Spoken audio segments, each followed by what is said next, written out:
Bonjour à tous.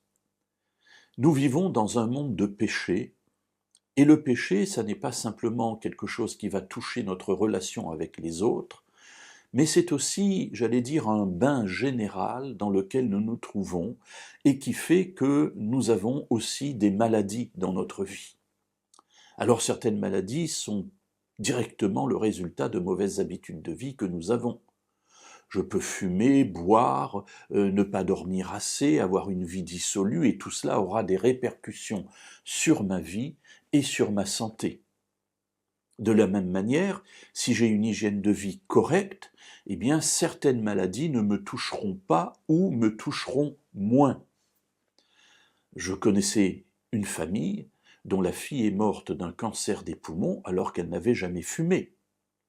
Cela veut dire que certaines maladies nous toucheront, même si nous avons une hygiène de vie correcte, tout simplement parce que nous sommes dans ce monde de péché. Alors la Bible a quelque chose d'extraordinaire par rapport aux autres religions. Effectivement, Dieu s'intéresse à notre vie, mais pas simplement à notre salut, c'est-à-dire à la vie éternelle, oui, dans le futur, tu vivras heureux, tant mieux, mais il s'intéresse aussi à notre vie présente.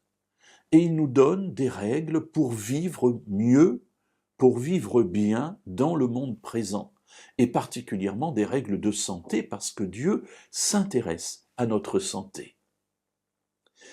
Dans le livre de l'Exode, au chapitre 15, nous avons l'épisode de Mara. Le peuple d'Israël sort d'Égypte, ils arrivent dans les environs de Mara, et là, ils n'ont plus d'eau, et ils crient à Dieu. Et voilà qu'arrivés à Mara, ils boivent de l'eau, mais cette eau est amère. Et Dieu va donner à Moïse l'ordre d'aller chercher un certain bois, de le jeter dans l'eau, et l'eau devient douce, ils peuvent boire. Et à cette occasion, Dieu va dire quelque chose de très intéressant concernant notre sujet. Exode 15 et au verset 26.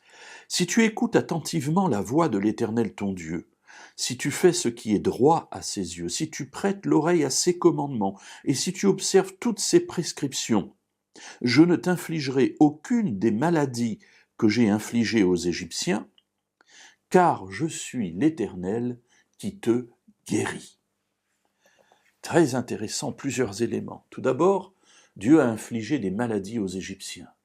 Et Dieu promet à son peuple que s'il lui est fidèle, en observant ses commandements, il n'aura pas ces maladies. Quand nous lisons les commandements bibliques, il n'y a pas simplement « aime ton père et ta mère et ne tue pas », mais il y a aussi une foule de commandements liés à l'hygiène de vie, à ce qu'on mange, à ce qu'on ne mange pas, au rythme de vie. Tout cela pour que nous puissions vivre en meilleure santé dans un monde difficile, un monde où règne la maladie. Et Dieu ajoute une deuxième chose, il dit « Je suis l'Éternel qui te guérit ». Alors, dans toute la Bible, Dieu va guérir des hommes et des femmes par des miracles, mais Dieu guérit aussi grâce aux connaissances qu'il donne aux êtres humains.